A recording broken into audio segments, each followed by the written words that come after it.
खुलुमबाय आं सिबिरानि ब्रह्म गोजोन फुंबिलिनि बयनिसिमबो गाहाम हामलायनायखौ जासिहरनाय थाबाय आसा खालामो नोंथांमोना गासिबो मोजाङैनो दङ नोंथांमोननि थाखाय आं गोदान मोनसे भिडिअ लानानै फैबावबाय अन्नानै भिडिअखौ जोबजासिम नायलांदो देहा फाहामसालियाव फाहामथाय लाबाय थानायनिफ्रायनो गोमादों सासे बर' सुबुङा गुवाहाटीनि GMCH देहा फाहामसालियाव फाहामथाय लाबाय थानायनिफ्रायनो गोमादों दिनेश बर' मुंनि सुबुङा बिथाङा तामुलपुर बटियामारिनि थागिबिमोन नखरनिफ्राय फोरमायथिनाय बादिब्ला गोग्लैनानै दिनेश बर'नि सालाया जिदोंमोन जायनि थाखाय सालायखौ सुथेनो होनानै GMCH देहा फाहामसालियाव थिसनथाय लादोंमोन थांनाय 4 जानुवारियावनो थिसनथायखौ लादोंमोन नाथाय नखरनि सुबुङा ब्लाड रिपर्ट लायनो थांनायावनो गोमानानै थादों दिनेश बर'आ होननानै फोरमायथिदों थांनाय 7 जानुवारिनिफ्रायनो दिनेश बर'आ गोमानानै दं नाथाय दिनैसिमबो नागिरबाबो मोननो हायाखै होननानै फोरमायथिदों नखरनिफ्राय लोगोसे गोमानाय जाथायखौ लानानै GMCH देहा फाहामसालियाव मिथिहोनाय जादोंब्लाबो नागिरनायनि बिबानखौ रावबो लायाखै फारसेथिं पुलिस थानायाव खौरां होदोंब्लाबो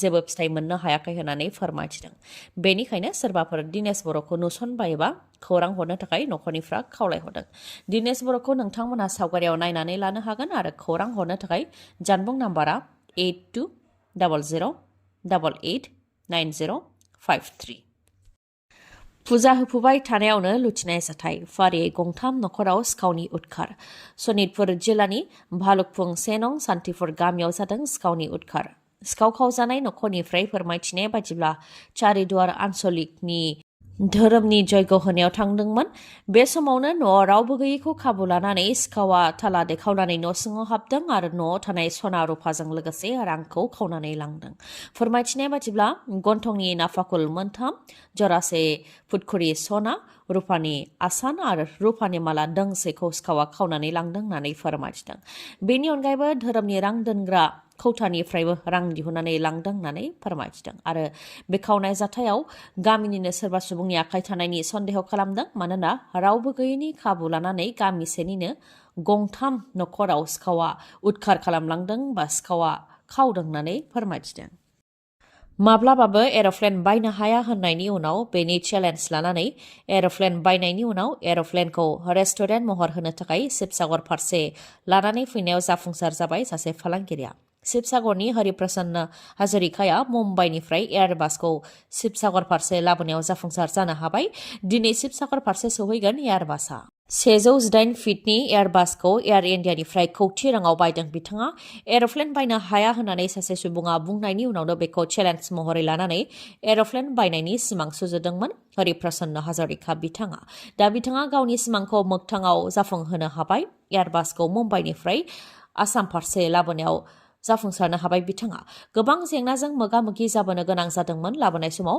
गोलाव समसिम लामाफोराव नांथानानैबो थाबोनो गोनां जादोंमोन नाथाय गावनि नाजाथाबनायनि गेजेरजों गासैबो जेंनाखौ नेवसिनानै दिनै शिबसागर फारसे सौहैगोन आरो शिबसागराव सौहैनायनि उनावनो एयारबासखौ रेस्टुरेन्टआव महर होगोन बिथाङा चिरां जिल्लानि लाइमुथि ओनसोलनि 1 नं लावपानि सारायाव मैदेर आरो सुबुंनि गेजेराव दावहा सानफ्रोमबो गाग्लोबनो फैनाय मैदेरजों जिउखौ लानानै सानफ्रोमबो दावहा नांनो गोनां जादों सुबुंफोरा लाइमुथि ओनसोलनि 1 नं लावपानि सारा गामियाव बर'नि नखराव मैदेरनि उदखार फोरमायथिनाय बायदिब्ला हाग्रानिफ्राय मैदेरा माखासे सान सिगां फैनानै माइखौ जाफैदोंमोन नाथाय उननि समाव माइखौ गुबुन जायगायाव दोनस्लायनाय जादोंमोन जाहाथे नखरनि सुबुंफोरा उननि समाव माइखौ जानो मोनो नाथाय हाग्रानिफ्राय मैदेरा फैनानै बे माइखौ नागिरनानै मोनिलाय न' बां गासैखौबो सिलिंखार खालामनायजों लोगोसे बासन बथ्र गासैखौबो थेर बेथेर खालामलांजोबदों जायखौ दुखु मोननाय फोरमायथिदों नखरनिफ्राय आरो मैदेरनि बे उदखारनिफ्राय नखरनि सुबुंफोरा खुनुरुखुमै जिउ रैखा मोननो हानायखौबो फोरमायथिदों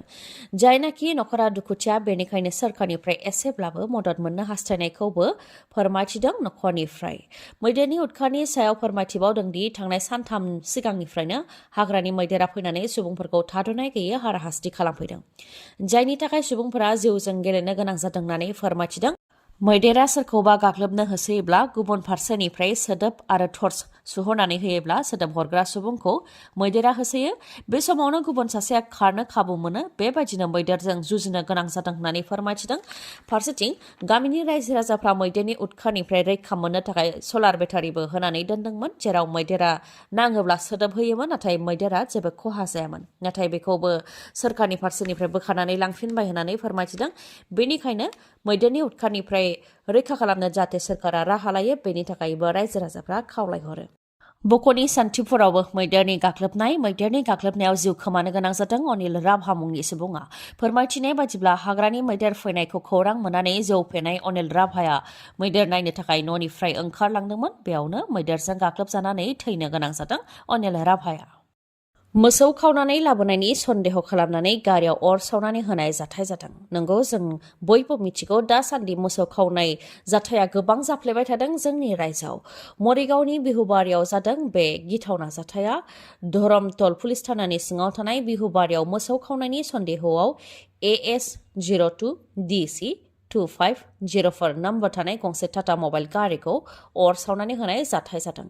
गारियाव मासनि मोसौ लानानै मरिगावनिफ्राय बिहुबारि फारसे थांदोंमोन माखासे सिनाय मोनै सुबुंफोरा। बेखौ नुनानै 300सो सुबुंफोरा ओंखारनानै गारिखौ लाखिदों। बेनि उनाव मोसौखौ बबेनिफ्राय लाबोनाय बेनि सायाव सोंनाय फिननाय लादोंमोन, नाथाय मोजाङै खोन्थानो रोङाखै होननानै फोरमायथिदों रायजो राजाफ्रा, जायनि थाखाय मोसौखौ खावनानै लाबोनायनि सन्देह खालामनानै मासनि मोसौखौ गारिनिफ्राय दिहुननानै गारिखौ अर सावनानै होदों, जायजों रोहो रोहो अर खामनानै सेवहांगार जादों गारिया। आरो जाथाय जानायनि उनाव पुलिसनो खौरां हरनानै सन्देह हमजानाय माखासे सुबुंफोरखौबो पुलिसनि आखायाव गथायनानै हरदों रागा जोंनाय रायजो राजाफ्रा।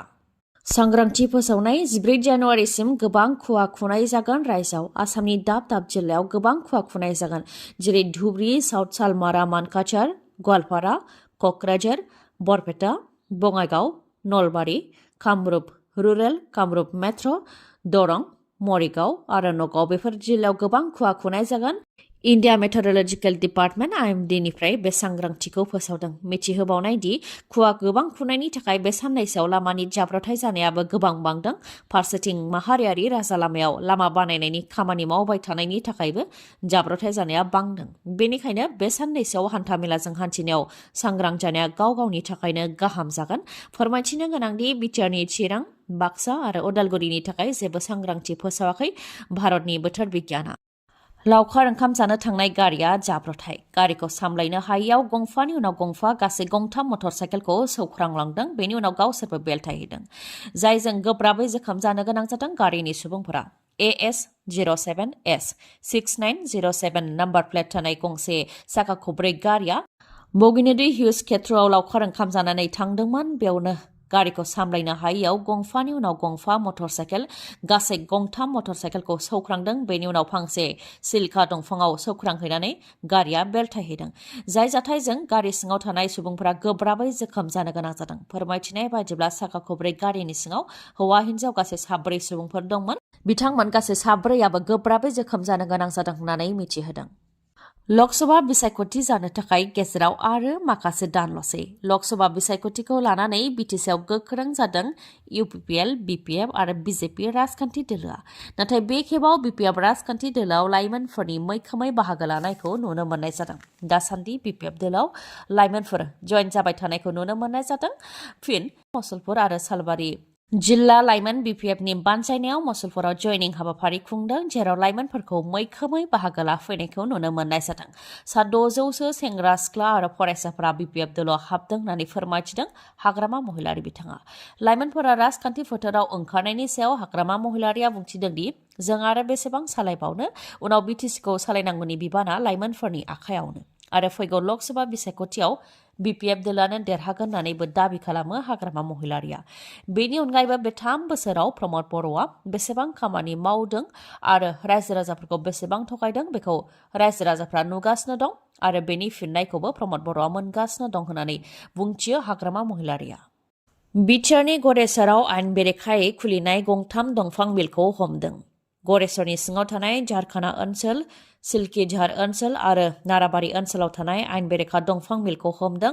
तामुलपुर रेन्जार, कुमरिकाटा रेन्जार आरो गरेस्वर बिट अफिसनि बानजायनायाव बे 3 आयेन बेरेखा दंफां मिलखौ हमनो हादों। लोगोसे बे मिलनिफ्राय गासै 6 लाख रांसोनि दंफांबो हमनो हादों होननानै फोरमायथिदों आरो गोलाव समनिफ्रायनो सोलिबोनाय बे आयेन बेरेखा दंफां मिलखौ थाबैनो बन्द' खालामनांगौ होननानैबो बुंथिदों बिथांमोनहा।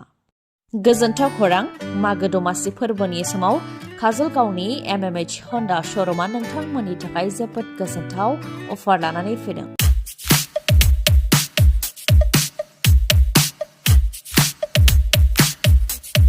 Honda SP 160 cc मटरसाइकेलखौ नोंथांमोनहा 7,999 रां डाउन पेमेन्ट होग्रोनानैनो बायनो हागोन। बेनि अनगायैबो स्कुटिखौ 15,000 डाउन पेमेन्ट होग्रोनानैनो बायनो हागोन। लोगोसेनो बेसेन नाङालासे गंनै हेलमेट मोननो हागोन, गांसे ब्लेंकेट अदेबानि कम्बल मोननो हागोन। लोगोसे गोजाम मटरसाइकेल बा स्कुटिखौ सोलायनानै गोदान मटरसाइकेल बा स्कुटि बायनो गोसो दंब्ला बेनिबो खाबु दङ। मागो दमासि फोरबोजों लोब्बा लाखिनानै होनाय बे अफारा 30 जानुवारिसिम थागोन। अब्ला नोंथाङा थाबैनो बे खाबुखौ लादो। मोजाङै मिथिबावनो थाखाय 9101037416 नङाब्ला 8720957824 बे नाम्बाराव खौरां लाहरनो हागोन। गोजोन्थों। दिनैनि भिडिअआ एसेनोसै, गाबोन फिन लोगो मोनफिनबावगोन। नोंथाङा जुदि आंनि भिडिअखौ मोजां मोनदोंबा लाइक, कमेन्ट आरो शेयार खालामनो दाबाव। गोजोन्थों।